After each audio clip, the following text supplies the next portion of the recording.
Hi everyone. Some of the parents must have got offers for private schools, and you must be waiting for the offers for secondary school transfer, which is coming on the 2nd of March, to know which grammar school your child will be getting.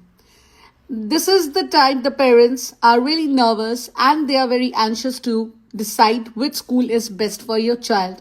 I can give you little opinion to make you guys relax, and my opinion is go with the school which your child really likes. Could be private or could be grammar. So I also want to tell you some advantages and disadvantages about grammar schools and private schools.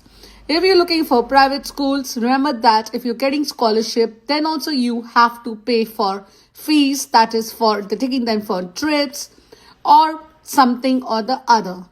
And if you are paying for fees, remember that you can save that money for student loan because you're earning, you won't be able to get that in the future.